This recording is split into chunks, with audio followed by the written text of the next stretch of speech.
Hey friends, good afternoon. Welcome back to my channel. Meri Abhilasha. कैसे हैं आप सब? आई होप बहुत अच्छे होंगे और अपना बहुत अच्छा वाला ध्यान भी रख रहे होंगे। आज के ब्लॉग की शुरुआत ना मैंने दोपहर से की है। अभी टाइम जो है वो लगभग 1:30 बजने वाले हैं। 1:30 बजे नहीं है लेकिन 1:30 बजने वाले हैं और अभी मैं पढ़ने बैठी हूँ। और इस टाइम तक ना सुबह में मैंने खाना वगैरह बनाया था और उसके बाद मैं सो गई थी और अभी जस्ट मैं सो के उठी हूँ। तो फ्रेश वगैरह होके मैं यहाँ पे सीधे पढ़ाई करने के लिए बैठ गई हूँ। आप में से ना बहुत ज़्यादा लोग ये पूछते हैं कि आप किस क्लास के लिए प्रिपरेशन कर रही हैं। तो मैं जो है वो 6 to 8 के लिए प्रिपरेशन कर रही हूँ, क्योंकि मेरा अभी जस्ट बीएड का मैंने एग्ज़ाम दिया है। तो स्टेट का एग्ज़ाम ना मैंने अभी तक नहीं दिया है, यानी कि स्टेट क्लियर मैंने नहीं किया है। और मुझे लगता है कि जितने भी बीएड सेशन 2022 to 24 वाले हैं और जो भी इस बार अपीयर होंगे 4.0 में, वो सभी 6 to 8 के लिए एलिजिबल होंगे, क्योंकि किसी ने भी स्टेट का एग्ज़ाम अभी दिया ही नहीं है कि वो टीजीटी पीजीटी में अपीयर हो पाए। तो मैं भी उन्हीं में से एक हूँ, इसलिए मैं भी सिर्फ 6 to 8 के लिए ही प्रिपरेशन कर रही हूँ। और मेरा सब्जेक्ट जो है वो साइंस एंड मैथ है। तो कल मैंने अपना रूटीन जो है वो बना लिया था कि मुझे किस दिन कौन सा सब्जेक्ट पढ़ना है। तो आज जो है वो मुझे फिजिक्स पढ़ना था और मैथ तो मुझे डेली सॉल्व करना ही है। तो यहाँ पे ना अभी मैं मैथ सॉल्व करने के लिए ही बैठ गई हूँ और कल मैंने बहुत ही कम मैथ सॉल्व किया था, तो इसलिए मुझे आज थोड़ा सा ज़्यादा मैथ सॉल्व करना है कल से। आपको पता है मुझे 6 to 8 के लिए प्रिपरेशन करते हुए लगभग 1 महीने हो चुके हैं और ये 1 महीने कैसे गुजर गया और ऐसा लग रहा है कि मैंने बिल्कुल कुछ भी पढ़ाई नहीं करी है इन 1 महीनों में। और सच कहा जाता है कि साल जो है वो कैसे गुजर जाता है, वो एक स्टूडेंट से पूछिए समय की कीमत, कि एग्ज़ाम की तैयारी करते हुए उनका 1 साल कैसे बीत जाता है, उनको बिल्कुल भी पता नहीं चलता है। तो अब सिर्फ़ और सिर्फ हमारे एग्ज़ाम में 3 महीने बचे हुए हैं। और मैं यही कहूँगी, हम सभी लड़कियों का या महिलाओं का क्या आदत होता है ना कि हम बहुत ही ज़्यादा अपना टाइम जो है वो वेस्ट कर लेते हैं किसी से बात करने में या घर के आलतू फालतू भी काम को करने में ना हम बहुत ही ज़्यादा अपना टाइम वेस्ट कर लेते हैं। और अभी जो है ना वो बहुत ही क्रूशियल टाइम हमारा चल रहा है। तो इस टाइम को ना हमें बिल्कुल भी वेस्ट नहीं करना है। अपने आप को ना आप इतना बिजी कर लीजिए ना कि आपको ना किसी को याद करने का भी आपके पास टाइम ना हो। अक्सर आप देखते होंगे ना कि जब आप खाली बैठे होते हैं ना तो आपके दिमाग में ना अजीब अजीब ख्याल आते हैं। तो आप क्या करते हैं, किसी से बात करने लग जाते हैं उस टाइम पे, या फिर आप कुछ मूवी वगैरह देखने लग जाते हैं या फिर फ़ोन देखने लग जाते हैं। लेकिन इस टाइम पे मैं सच बताती हूँ, क्योंकि मैं भी उनमें से एक हूँ जिसके मन में ना बहुत ही ज़्यादा जो है वो मैं बहुत ही ज़्यादा काल्पनिक ख्यालों में बहुत ही ज़्यादा मैं खोई रहती थी। लेकिन जब से मैंने अपनी पढ़ाई स्टार्ट करी है ना, मुझे बिल्कुल टाइम नहीं रहता है कुछ भी सोचने का या कुछ भी किसी से बात करने का, बिल्कुल भी टाइम नहीं रहता है। तो मैं आपसे बोलूँगी कि जब आप पढ़ाई करने लग जाएंगे ना और आपका एक बार दिल जो है वो पढ़ाई में लग जाएगा ना, तो फिर आपके पास ना बिल्कुल भी समय नहीं रहेगा कि आप किसी से बात करने में अपना जो है इतना महत्वपूर्ण समय जो है वो वेस्ट करेंगे किसी से फालतू बात करने में। क्योंकि पहले भी ना जब मैंने अपनी पढ़ाई छोड़ी थी और जब मेरे पास काम नहीं रहता था ना, तो मैं उस टाइम पे ना मूवी बहुत ज़्यादा देखा करती थी। तुरंत कोई मूवी जो है वो मैं सर्च कर लेती थी और तुरंत देख लेती थी। तो इस तरह से ना मूवी देखने में मैंने बहुत ही ज़्यादा जो है अपना टाइम वेस्ट किया है जब मैंने अपनी पढ़ाई छोड़ी थी। और अभी सच बताती हूँ, घर का काम करती हूँ, पढ़ाई करती हूँ, उसके अलावे जो है फ़ोन में अगर देखना होता है तो फिर मुझे वीडियो एडिट करना होता है, आप सभी के साथ शेयर करना होता है। तो मेरे पास ना बिल्कुल टाइम नहीं होता है कि मैं किसी से बात कर पाऊँ।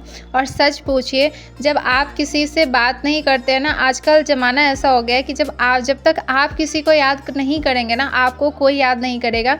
एक बार छोड़ के देखिए, किसी से 10 दिन बात करना, आपको कोई आपसे पूछने नहीं आएगा कि आप कहाँ हो। मैं किसी को कॉल नहीं करती हूँ तो मेरे पास भी किसी का कॉल नहीं आता है कि हाँ मैं क्या कर रही हूँ। एक तरफ़ा ना आपको कोई याद नहीं करता है, कोई आपसे इतना प्यार नहीं करता है कि हाँ एक तरफ़ा आपको जो है वो लगातार फ़ोन करेगा, चाहे वो कोई फ्रेंड हो या कोई भी। एक तरफ़ा मैं सच बताती हूँ, मुझे अगर एक तरफ़ा किसी का फ़ोन आता है तो वो सिर्फ़ और सिर्फ मेरी मम्मी का है, जिसको कि मैं नहीं करती हूँ, क्योंकि आपको तो पता ही है कि मेरे पास बिल्कुल भी टाइम नहीं रहता है। तो मेरी मम्मी को जिस टाइम मिल जाता है वो फ़ोन करती हैं, और उसमें भी अगर मैं पढ़ाई कर रही होती हूँ तो मैं मम्मी का भी कॉल नहीं रिसीव करती हूँ। फिर जब मैं पढ़ाई अपना छोड़ती हूँ और जब मैं काम में लग जाती हूँ तब मैं अपने मम्मी को कॉल करती हूँ। तो इतना प्यार जो है ना वो सिर्फ़ और सिर्फ आपको अपने पेरेंट्स से, यानी कि अपने मम्मी पापा से मिल सकता है। और ऐसा दुनिया में नहीं है कोई कि जिसको आप ना कॉल करें और ना उसका हालचाल पूछे तो वो ज़बरदस्ती आपसे हालचाल पूछने आए। तो किसी से ना फालतू के बात करने में, या फिर आप अपने मम्मी पापा से ही बात करते हैं ना, तो किसी किसी लड़की का क्या आदत होता है, बहुत सारी लड़कियों का आदत होता है कि जब वो अपने मम्मी से या मायके में किसी बहन से बात करती है ना, तो 1-1 घंटे, डेढ़-डेढ़ घंटे कैसे उनका बात करने में समय बीत जाता है नहीं पता चलता है। तो इतनी देर बात करके अपना टाइम बर्बाद नहीं किया कीजिए। जब आप डेली बात करते तो हाल चाल पूछ लेना ही ना बहुत ज़्यादा हो जाता है। तो आप अपना इस टाइम का जो ये समय चल रहा है ना, बात करने के लिए पूरा टाइम बचा हुआ है, पूरा समय है, लेकिन ये जो टाइम है ना वो सिर्फ़ और सिर्फ अपने पढ़ाई को दीजिए। क्योंकि आपको पता है, आप 1 मिनट के लिए सोच के देखिए, अगर आप एक हाउसवाइफ़ है इसका मतलब है कि आप फाइनेंशियली किसी न किसी पे तो आप डिपेंड हैं। और सोचिए अगर आप जिस पे डिपेंड है कल को वही ना रहे तो आपका क्या हाल होगा। तो इसीलिए ना ये बोलना भी थोड़ा-सा बहुत अजीब तो है, लेकिन 1 मिनट के लिए आप सोच के देखिए, अगर अपने लाइफ को प्रैक्टिकली सोच के देखिए ना, तो आपको समझ में आएगा कि आपका क्या हाल होगा कि जिस पे आप फाइनेंशियली डिपेंडेंट है वो कल आपको देखने के लिए ही ना रहे। इसलिए बहुत इम्पॉर्टेंट है, हर एक लड़की का बहुत ही ज़्यादा ज़रूरी है कि वो इंडिपेंडेंट रहे, अपने पैरों पे खड़ा रहे, और इसके लिए आपको बहुत ही ज़्यादा मेहनत करनी होगी और बहुत ही ज़्यादा संघर्ष भी करना पड़ेगा। ये टाइम बहुत ही ज़्यादा स्ट्रगल वाला है, तो थोड़े समय की बात है, स्ट्रगल है आपकी लाइफ में तो स्ट्रगल कीजिए, लेकिन अपने टाइम को, अपने समय को ना कहीं अच्छी जगह लगाइए जिससे आपको अच्छा रिटर्न मिले। समय को बर्बाद नहीं कीजिए। आपको पता है, आपने अक्सर कहीं पढ़ा होगा या सुना होगा ये लाइन कि समय जो है ना वो पैसों से भी ज़्यादा कीमती है।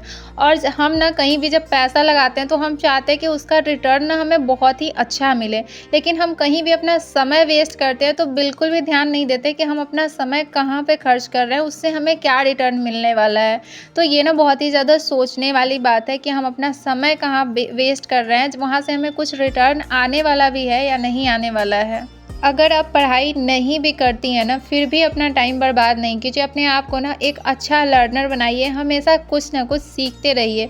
आपको पता है, कोरोना काल में ना मुझे सिलाई नहीं आती थी, लेकिन कोरोना काल में मैंने यूट्यूब से देखकर मैं इतना अच्छा सिलाई कर लेती हूँ, और मैंने यूट्यूब से सीखा, और जब मैंने यूट्यूब से खुद से सीखा और इतना अच्छा मैं सिलाई कर लेती हूँ तो मुझे बहुत खुशी होती है कि ये चीज़ ना मैंने खुद से सीखी है। और मेरे में ये आदत है कि मैं हमेशा कुछ ना कुछ सीखते रहना चाहती हूँ। मेरे में ये बचपन से ये हैबिट थी कि मैं कोई भी नई चीज़ ना हमेशा सीखने के लिए उत्सुक रहती थी।